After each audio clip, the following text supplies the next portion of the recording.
Kính thưa cộng đoàn, trong giờ cầu nguyện cùng mẹ hàng cứu giúp hôm nay, chúng ta cùng nhìn lên mẹ như mẫu gương sống phó thác vào tình yêu của Thiên Chúa. Phó thác vào Thiên Chúa bởi Thiên Chúa là tình yêu.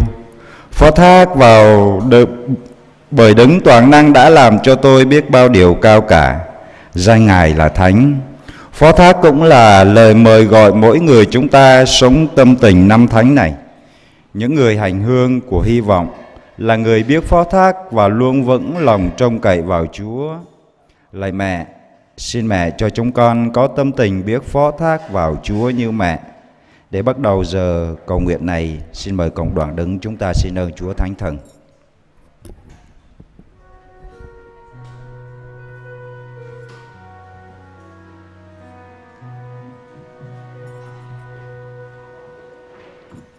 Rơi rơi rơi ở Chúa Tề, rơi rơi rơi ở Chúa Kitô, rơi bập lê pra răng lan ta nam, rơi bập lê pra bran cho bên mây.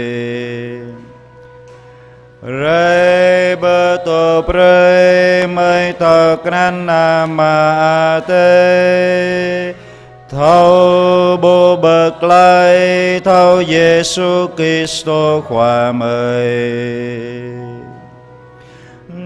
Lạy thân khí của Đức của Trời, lạy thân khí của Đấng Chuỗi Lời, xin Ngài hãy đến canh tâm lăng giang, xin Ngài hãy đến canh tân đồng con. Lạy Thiên Chúa, lạy Cha giàu lòng từ ái bao dung, chúng con xin hết lòng ngợi khen tình yêu bao la hải hà của Cha trước thân phận thấp hèn của Đức Trinh Nữ Maria, người đã hết lòng phó thác vào Cha. Chúng con xin hiệp với mẹ mà ca khen cảm tạ Cha. Nhờ lời Đức Trinh Nữ Maria chuyển cầu, xin Cha thêm lòng tin cậy mến nơi mỗi người chúng con là những người đang tín thác cậy trông vào phúc lành Cha sẽ ban cho chúng con. Xin cho chúng con biết học đòi bắt chước nơi mẹ, luôn hết lòng phó thác vào Cha luôn mãi, để nhờ đó chúng con ngày càng nghiệm thấy ơn Cha đang dẫy tràng trên đời sống chúng con.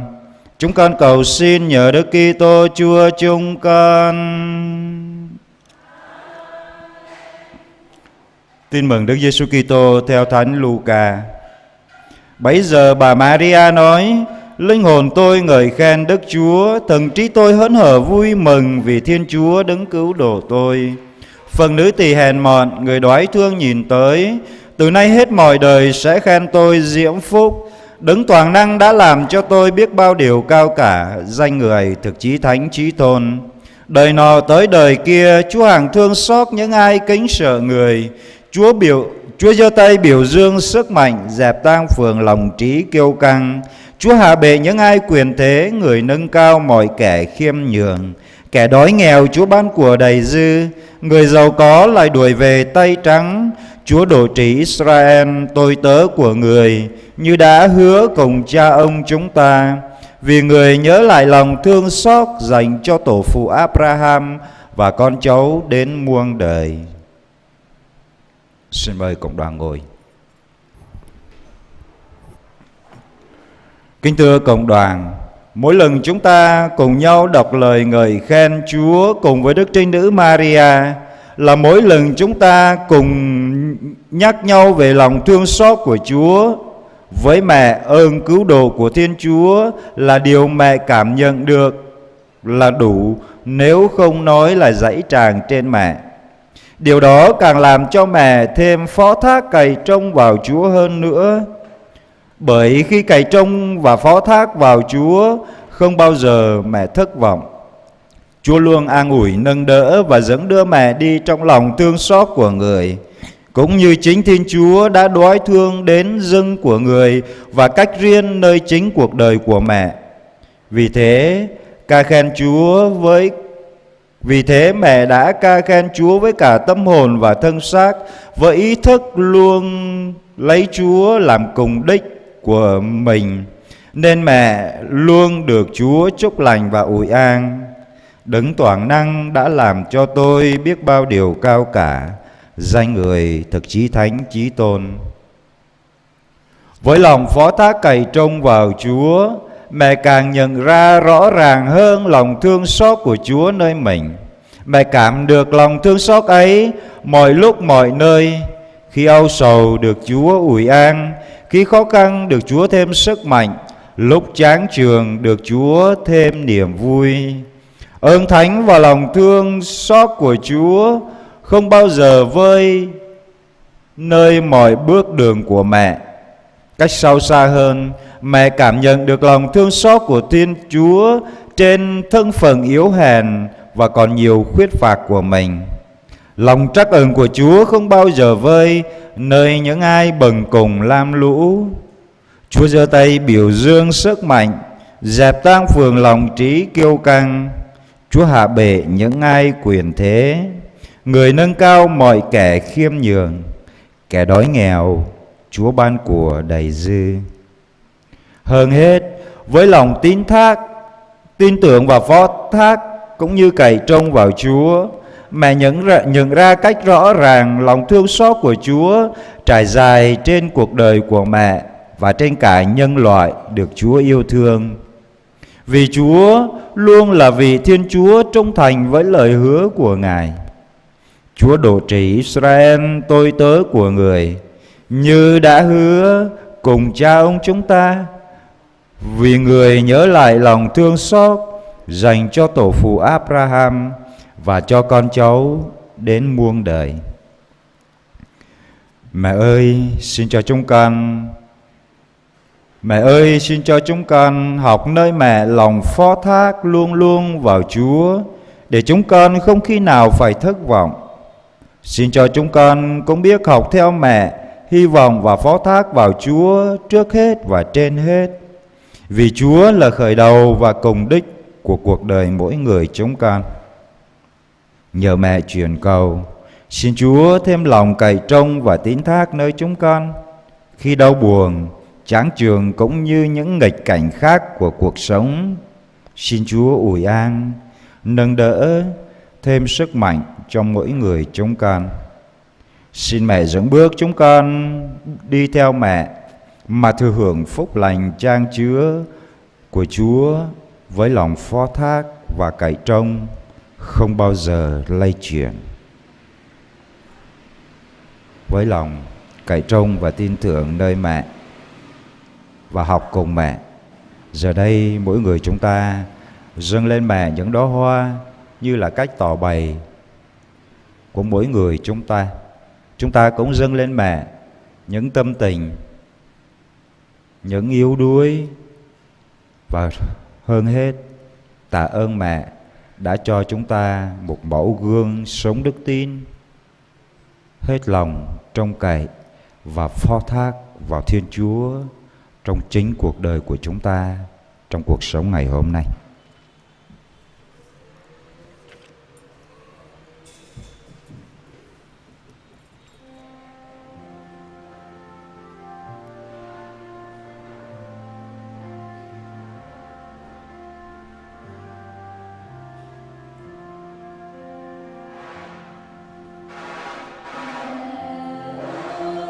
Trước nhang mẹ con dâng về mẹ một tràng hoa mơn côi và lời ngài ca chân chứa niềm yêu.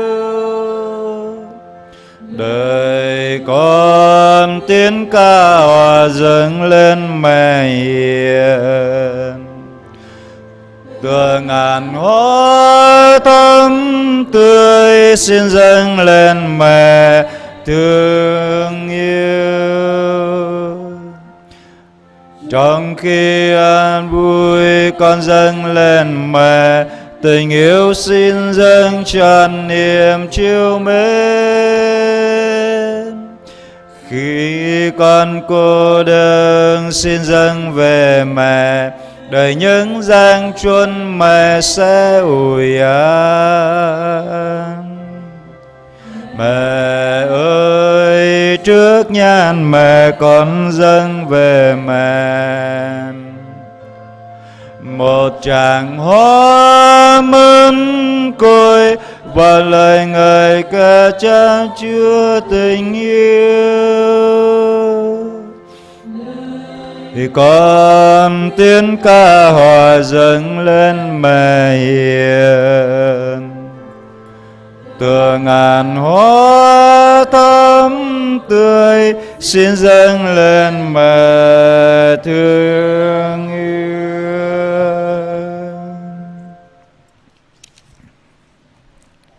Giờ đây chúng ta hiệp ý với những anh chị em đã nhận được ơn cũng như cầu xin ơn mẹ, ơn Chúa nhờ lời truyền cầu của mẹ. Có 4 người tạ ơn vì đã thêm lòng kính mến Chúa và Đức Mẹ. Có 4 người tạ ơn vì đã biết nghe lời Chúa. Có 2 người tạ ơn vì đã từ bỏ tật xấu và con người tội lỗi. Có 2 người tạ ơn vì đã hối cải và trở lại cùng Chúa. Có 3 người tạ ơn vì đã đi đường được mọi sự bình an. Có 2 người tạ ơn vì đã có công ăn việc làm. Có 2 người tạ ơn vì đã trả được nợ. Có 1 người tạ ơn vì gia đình biết hiệp thông với nhau trong tình yêu. Có 3 người tạ ơn vì gia đình được mọi sự bình an. Có 1 người tạ ơn vì con cái biết ngoan ngoãn học hành tốt và thi cử đạt kết quả tốt. Có 2 người tạ ơn vì đã được ơn chữa lành. Có 1 người tạ ơn vì đã được lòng thương xót của Chúa qua lời truyền cầu của mẹ giúp đỡ trong lúc khó khăn khốn khó.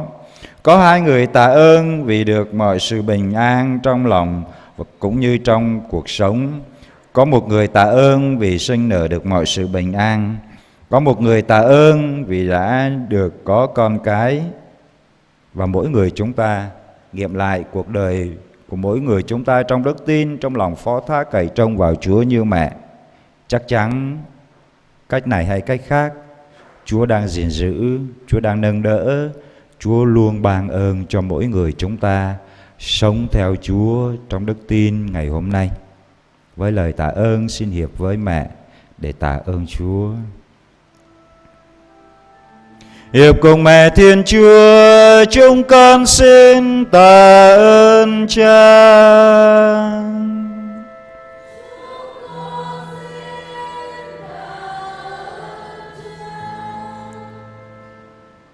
Có 9 người xin được thêm lòng kính mến Chúa và Đức Mẹ. Có 9 người xin cho được lắng nghe lời Chúa dạy bảo. Có 10 người xin cho được từ bỏ tật xấu và con người tội lỗi. Có 6 người xin được trở về cùng Chúa. Có 9 người xin bền vững trung kiên với Chúa đến cùng. Có 8 người xin cho đi đường được mọi sự bình an. Có 5 người xin cho có công ăn việc làm. Có 8 người xin trả được nợ. Có 8 người xin lấy được nợ. Có 10 người xin cho gia đình được hiệp thông với nhau trong tình yêu. Có 15 người xin cho gia đình được mọi sự bình an. Có 4 người xin ơn như ý. Có 7 người xin cho con cái ngoan ngoãn học hành tấn tới. Có 1 người xin cho tìm lại được người thân quen trong gia đình. Có 9 người xin cứu chữa khỏi bệnh tật. Có 6 người xin cho được ơn chết lành. Có 12 người xin cho cầu nguyện cho các linh hồn.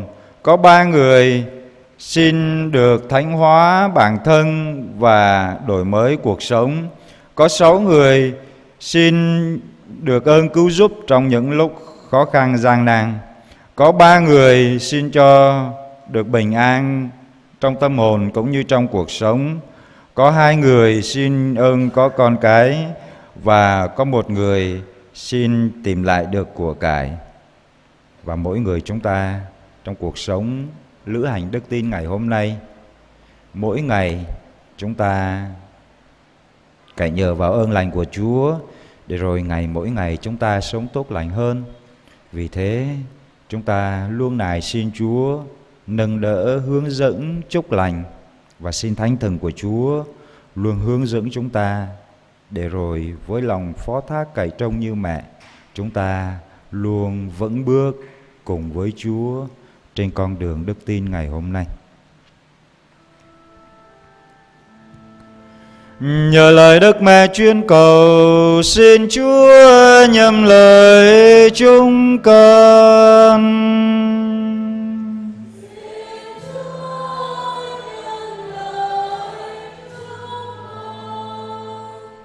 Một trăm tay mai từ dòng bên đi cờ qua giang ai tây cờ nàng bị Maria eo lại gum churu pray mau toa cho bên đi doa cờ mau pưng bờ thìm ran khắp qua giang ai tây hàng bị Maria mau cho toa cho bên đi cờ doa cờ thao mự hép qua giang ai tây mau sa cho bên đi doa cờ thao đoại lại hàng qua giang ai tây mau sa cho bên đi doa cờ nào amang jalan từ lúc rồi ngoài mau sa cho bên đi doa cờ tôi mạc lại nữ arang đom mau sa cho bên đi doa cờ sang độ mau rồi lúc rồi ngoài mau sa cho bên đi doa cờ lại mừng rạng nọ mau sa cho bên đi doa cờ mau bưng gum churu lầm tà nạp tà nòng mút ram mang bị Maria amang pran chua chang rờ mang abi bam binta mút ram bên đi cờ mà qua giang ai đây cờ nàng bị Maria eo lại gum churu rồi cờ abi bam binta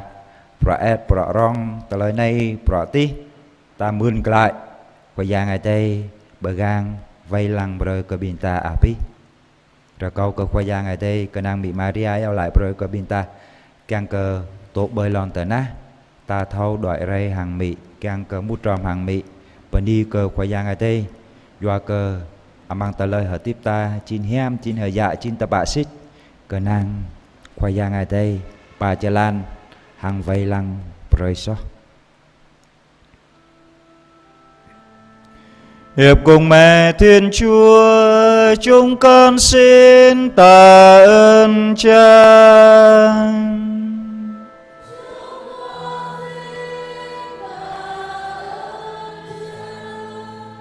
Bùa rằm hàng tầm mai từ dòng rờ câu cờ mị Maria eo lại gum churu rơi cờ nhu mau rờ ma chô rờ câu bờ thím ran khắp qua giang ai tây hàng mị Maria mau rờ ma chô thâu rờ câu mau thâu mự hép qua giang ai tây mau toa chô rờ câu lui tờ lời so sát hàng cờ núi mờ núi sạc ram mau bà chô rờ câu hợp lóc hàng đoại lại hàng qua giang ai tây mau toa chô rờ câu mau bưng cờ chấp trú bờ đút mau rờ ma chô rờ câu nào amang jalan mau rờ nục rờ noa mau sa chô rờ câu mau rọ noa mau rọ mạ mau toa chô rờ câu tôi mạc lại nữ arang đom mau bà chô rờ câu sang nộ bờ góc thâu mút ram amang pran chua càng khắp mau rờ ma chô rờ câu cờ sang nộ mau rờ nục rờ noa mau toa chô rờ câu mau bưng tôi pran càng mau toa chô rờ câu ana sang ram đi tôi hàng pleng trình tru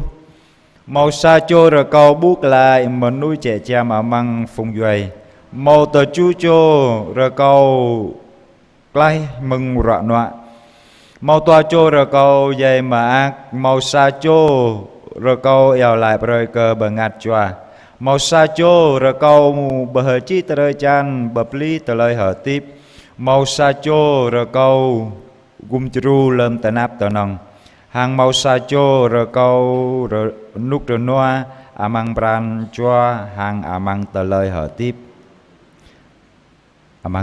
tiếp binta bù mau khoai giang ở đây kẹt cây vây lăng binta bù hở tiếp hem hay dạ tờ bạ xích bù mau pran chua mà ác hàng tờ lời hở tiếp ta bô hàng sang nộ ta bù rờ nút rờ noa ta bên đi cơ khoai giang ở đây bố kẹt cây vây lăng binta amang pran khắp nhục cờ nàng bị Maria eo lại gum chru hàng đoại ray hàng mị rồi câu câu khoai giang tây bộ rơi cơ binta bạp lại cho tây nhu minh càng cơ bờ binta mang tờ lời hợp tiếp tụ tạ ra này thao bọc ran cho chả cả tụ bưng hiam qua giang ngày tây do cơ qua giang ngày tây kiang bà gái binta bà hiam binta hàng bưng hiam nhu hàng cờ nàng mừng qua giang ngày tây đút binta chin hiam hà dạ tập bạ xít hàng bạp lại rồi nút rồi noa hàng kiang cơ mau ran cho hu ha ra hợp tiếp ran cho đạo gút cơ mà tây mang tờ lời hợp tiếp tụ tạ ra này. Nhờ lời Đức Mẹ chuyên cầu, xin Chúa nhầm lời chúng con.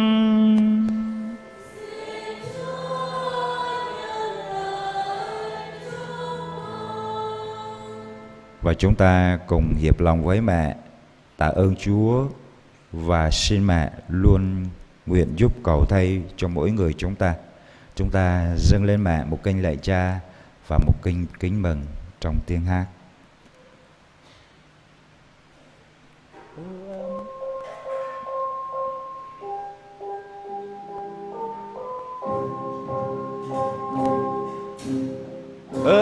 Amate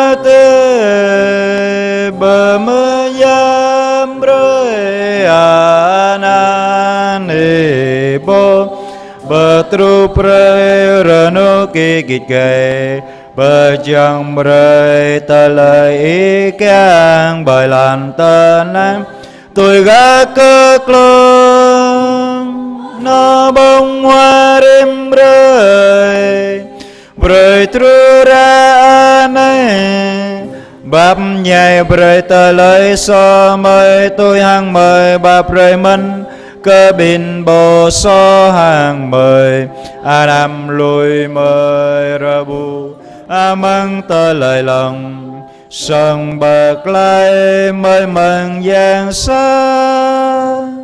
họ mắc bê Maria bà cơ bưng nham khoa tê tô mê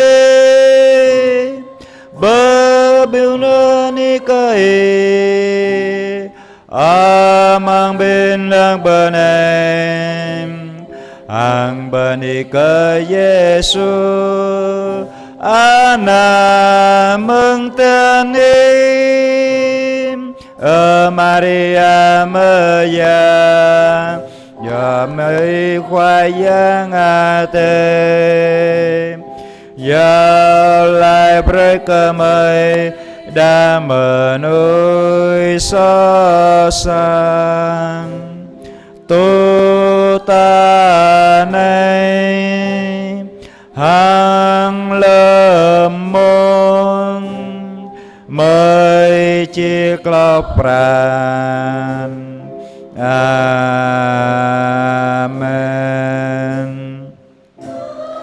cơ mang hằng ana hằng chúa tế cảm ơn lúc mà Trura nukrana lang lar amen.